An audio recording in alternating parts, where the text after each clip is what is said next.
Welcome to Billerica Public Library's April edition to Let's Talk Books recommendations. My name is Marion, and I'm one of the public librarians here at Billerica Public Library. I'd like you to sit back and enjoy hearing about some great books our patrons have read in the last month. Assassination Vacation by Sarah Vowell. Sarah takes us on a road trip like no other, a journey to pit stops of American political murder and through the different ways that they've been used for fun and profit for political and cultural advantage. From Buffalo to Alaska, Washington to the dry Dakotas, Vowell visits locations immortalized and influenced by the spilling of political important blood.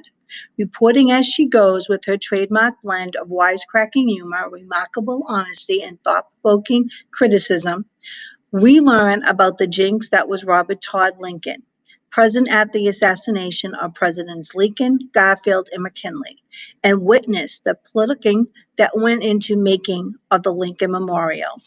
The resulting narrative is much more than an entertaining and informative travelogue. It is the disturbing and fascinating story of how American death has been manipulated by the popular culture, including literature, architecture, sculpture, and the author's favorite, historical tourism. Claire DeWitt and the City of the Dead by Sarah Gran. Claire DeWitt's the world's greatest PI, at least that's what she calls herself, a one-time teen detective in Brooklyn. She is a follower of the French detective Jacques Sallet, whose mysterious handbook, Detection, inspired Claire's unusual practices. I Ching omens, dreams, mind-expanding drugs. Claire also has deep roots in New Orleans, where she was mentored by Sallet's student, the brilliant Constance Darling, until Darling was murdered. When a respected DA goes missing, she returns to the hurricane-ravaged city to find out why. One of my favorites, The Princess Bride by William Goldman. This true tale of true love, high adventure, pirates, princesses, giants, miracles, fencing, and a frightening assortment of wild beasts. As Florian and Gilda teeter on the verge of war, the reluctant Princess Buttercup is devastated by the loss of her true love, kidnapped by a mercenary and his henchmen, rescued by a pirate, forced to marry Prince Humperdinck, and rescued once again by the very crew who absconded with her in the first place. She'll meet Vizinzi, the criminal philosopher who'll do anything for a bag of gold, Fezzik, the gentle giant, Ingo, the Spaniard who still thirsts for revenge, and Count Rugen, the evil mastermind behind it all. Foiling all their plans and jumping into their stories is Wesley, Princess Buttercup's one true love, and a very good friend or a very dangerous pirate. Our next book actually comes from the children's department, but any adult can pick it up and enjoy all of the rhymes that are in this book. Revolting Rhymes by Roald Dahl. Did you think Cinderella married the prince and lived happily ever after? Or that the three little pigs outsmarted the wolf? Think again. Master storyteller Roald Dahl adds his own darkly comic twists to six favorite tales, complete with rambunctious rhymes and hilarious surprise endings. Everything I Need to Know I Learned from a Little Golden Book by Diane Muldrow, a humorous guide to life for grown-ups. One day, Diane, a lifetime editor for the iconic Little Golden Books, realized that despite their whimsical appearance, there was hardly a real-life situation that hadn't been covered in more than 70-year-old line of children's books, from managing money to the importance of exercise to finding contentment in the simplest things. In this age of debt, depression, diabetes, could we adults use a refresher course in the gentle lessons from these adorable books? She wondered. A little golden guide to life? Yes, we could. Muldrow's humorous yet practical tips for getting the most out of life. Don't forget to enjoy your wedding. Be a hugger. Sweatpants are bad for morale. Drawn from more than 60 stories, appeared with delightful images from these best-loved children's books of all time. The Air of Fear by Jasper Floyd. Great Britain, 1985. When time travel is routine, cloning is a reality, and literature is taken very, very seriously. It's a book lover's dream. England is a virtual police state where an art can get lost, literally, in a poem, and forging poetic verse is a punishable offense. All of this is business as usual for Thursday Next, renowned special operative in the literary detection. But when someone begins kidnapping characters from works of literature and plucks Jane Eyre from the pages of Bronte's novel, Thursday is faced with the challenge of her career. Skinny Dip by Carl Hyzen. Chaz Perone might be the only marine scientist in the world who doesn't know which way the Gulf Stream runs. He might also be the only one who went into biology just to make a killing. And now he's found a way, doctoring water samples so that a ruthless agribusiness tycoon can continue illegally dumping fertilizer into the endangered Everglades. When Chaz suspects that his wife Joey has figured out his scam, he pushes her overboard from a cruise liner into the night dark Atlantic. Unfortunately for Chaz, his wife doesn't die in the fall.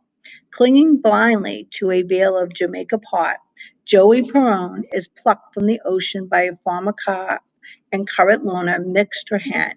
Instead of rushing to the police and reporting her husband's crime, Joey decides to stay dead and, with Mick's help, screw with Chaz until he screws himself. Law of Innocence by Michael Conley. On the night he celebrates a big win, defense attorney Mickey Haller is pulled over by police, who find the body of a former client in the trunk of his Lincoln. Haller is immediately charged with the murder but can't post the exorbitant $5 million bail slapped on him by a vindictive judge. Mickey elects to represent himself and is forced to mount his defense from his jail cell in the Twin Towers Correctional Center in downtown Los Angeles. All the while, he needs to look over his shoulder. As an officer of the court, he is an instant target, and he makes few friends when he reveals a corruption plot within the jail. But the bigger plot is one that's against him. Helen knows he's been framed, whether by a new enemy or an old one. As his trusted team, including his half-brother, Harry Bosch, investigates, Helen must use all of his skills in the courtroom to counter the damning evidence against him. Even if he can obtain a not guilty verdict, Mickey understands that won't be enough. In order to be truly exonerated, he must find out who really committed the murder and why. That is the law of innocence.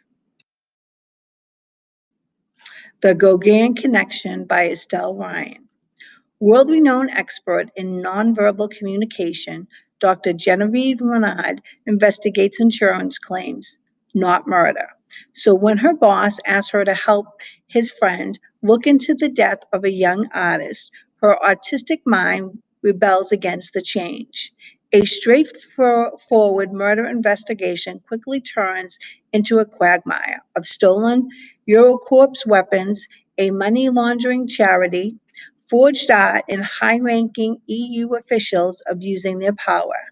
As if this isn't enough, she reluctantly teams up with an international thief whose knowledge of the art world proves invaluable. Forced out of her predictable routines, safe environment, and limited social interaction, Genevieve is thrown into being part of a team in a race to stop a ruthless killer from targeting more artists. Shadowbox by Luann Rice. After artist Claire Beaudry Chase is attacked and left for dead in her home on the Connecticut coast, she doesn't know who she can trust. But her well-connected husband, Griffin, who is running for governor, is her prime suspect. Just before the attack, Claire was preparing for an exhibit of her shadow boxes, one of which clearly accuses Griffin of a violent crime committed 25 years ago. If the public were to find out who her husband is, his political career would be over. Claire's certain her husband and his powerful supporters would kill her to stop the truth from getting out. When one of Claire's acquaintances is murdered, authorities suspect the homicide is linked to the attack on Claire. As the dual investigations unfold, Claire must decide how much she's willing to lose to take down her husband and the corrupt group of elites who will do anything to protect Griffin's interests. Mexican Gothic by Silvia Moreno Garcia. After receiving a frantic letter from a newlywed cousin begging for someone to save her from a mysterious doom, Naomi heads to High Place, a distant house in the Mexican countryside. She's not sure what she will find. Her cousin's husband, a handsome Englishman, is a stranger, and Naomi knows little about the region.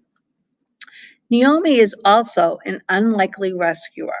She's a glamorous debutante, and her chic gowns and perfect red lipstick are more suited for cocktail parties than amateur sleuthing. But she's also tough and smart, with an indomitable will, and she's not afraid. Not of her cousin's new husband, who was both menacing and alluring. Not of his father, the ancient patriarch who seems to be fascinated by Naomi, and not even of the house itself, which begins to invade her dreams with visions of blood and doom. Her only ally in this inhospitable abode is the family's youngest son, shy and gentle. He seems to want to help Naomi, but might also be hiding dark knowledge of his family's past.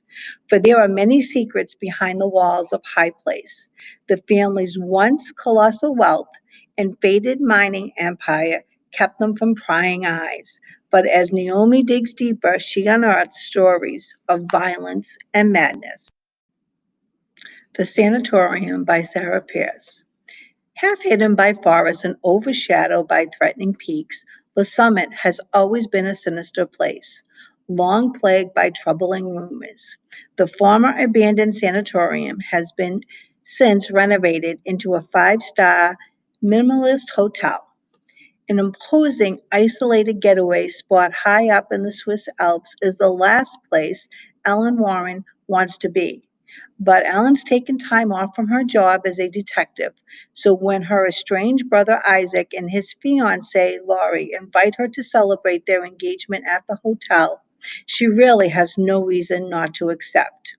Arriving in the midst of a threatening storm, Alan immediately feels on edge. There's something about the hotel that makes her nervous. And when they wake following the morning to discover Laurie is missing, she must trust her instincts if she hopes to find her. With the storm closing off all access to the hotel, the longer Laurie stays missing, the more the remaining guests start to panic.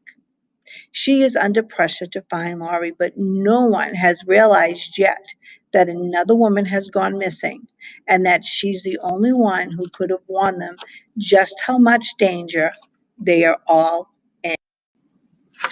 Long Road Mercy by David Baldacci. It's seared into Atlee Pine's memory, the kidnapper's chilling rhyme as he chose between 6-year-old Atlee and her twin sister Mercy. Mercy was taken and Atlee was spared. She never saw Mercy again. 3 decades after that terrifying night, Atlee Pine works for the FBI. She's the lone agent assigned to Shattered Rock, Arizona Resident Agency, which is responsible for protecting the Grand Canyon.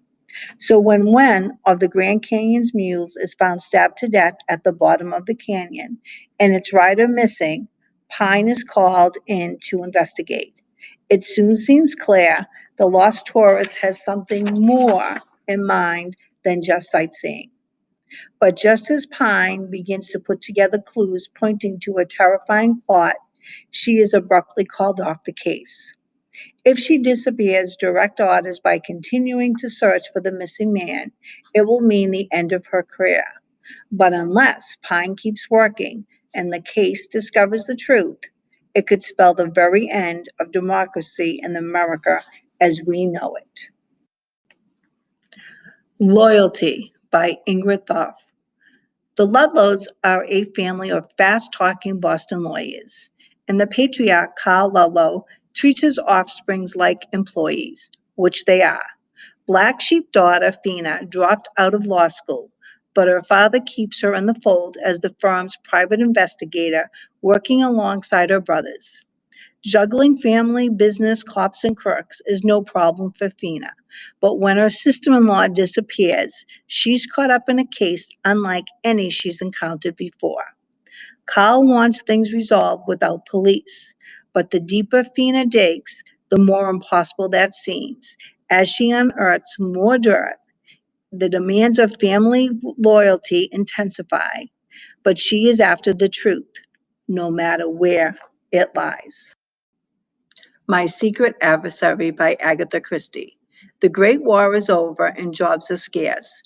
Tommy Beresford and Prudence Tuppence Crowley, who were friends before the war, run into each other in London and discover they are both equally short of money and opportunities. On a whim, they decide to start a business, advertising themselves as the young adventurers. Their first job leads them into a series of increasingly dangerous situations involving international spies, a society beauty, a Russian count, and the wreck of the Lusitania, an amnesia patient, and an American millionaire, and a fiendishly clever arch criminal known only as Mr. Brown. By the time the dust settles, all the puzzle pieces have been fitted together, and the young couple have realized their feelings for each other and have become engaged. Robert B. Parker's Lullaby by Ace Atkins. When 14-year-old Maddie Sullivan asks Spencer to look into her mother's murder, he's not convinced by her claim that the wrong man was convicted. Maddie is street smart, wise beyond her years, now left to care for her younger siblings and an alcoholic grandmother in a rundown apartment in South Boston. But her need for closure and her determination to make things right hit Spencer where he lives. As Spencer becomes more involved, he thinks that Maddie may be onto something after all, and he's going to need the help of his friend Hawk to find peace for Maddie, a job that's more dangerous than he ever thought. Robert B. Parker's Blood Feud by Mike Luca.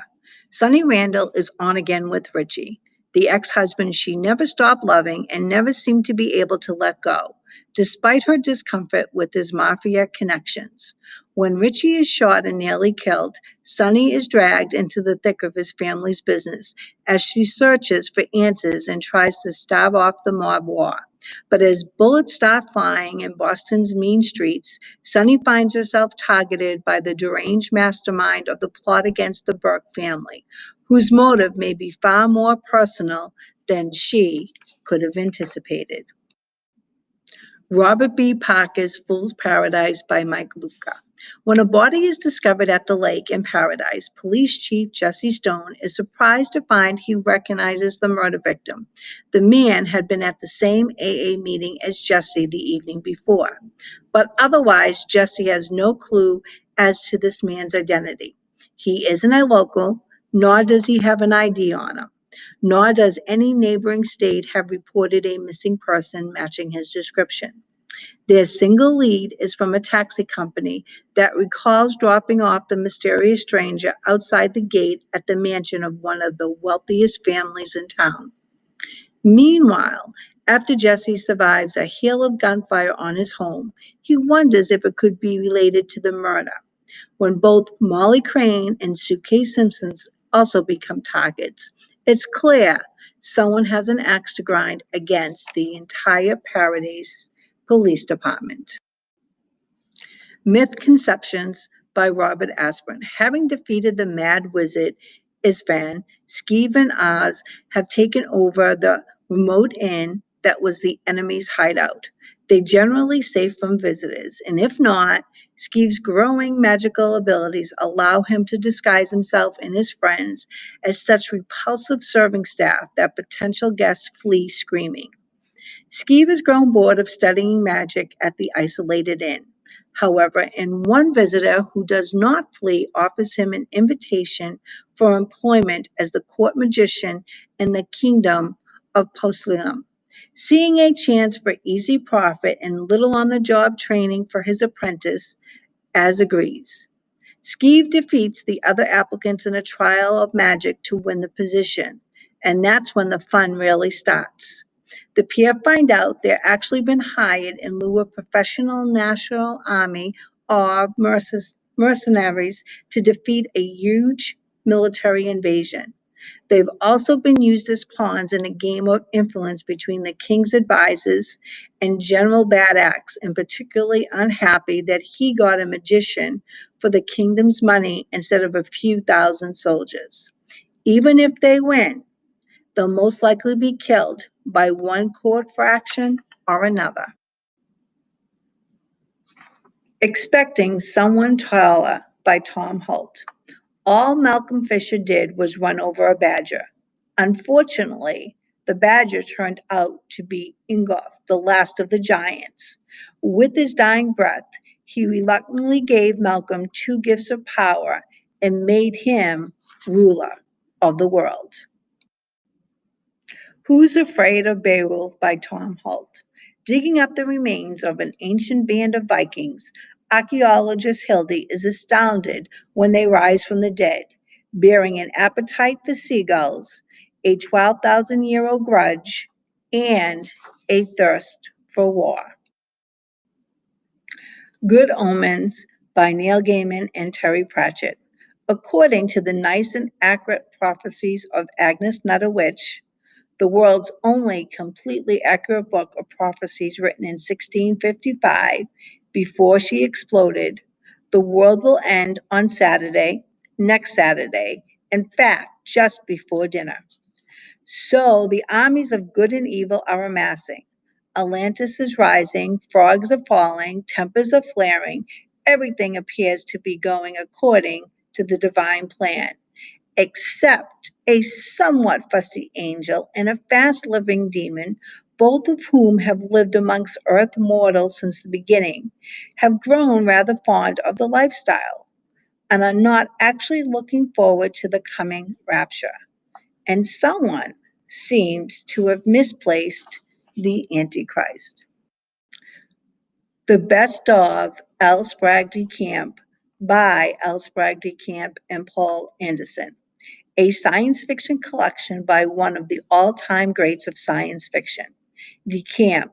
These stories and poems exemplify De Camp's unique outlook on life and mankind, and are told with quiet but sharp irony that became his trademark. Bold, inventive, and humorous, this collection is a must for fans of this writer. I hope that you enjoyed listening to these great recommendations from our patrons in our Let's Talk Book Club. Have a great month.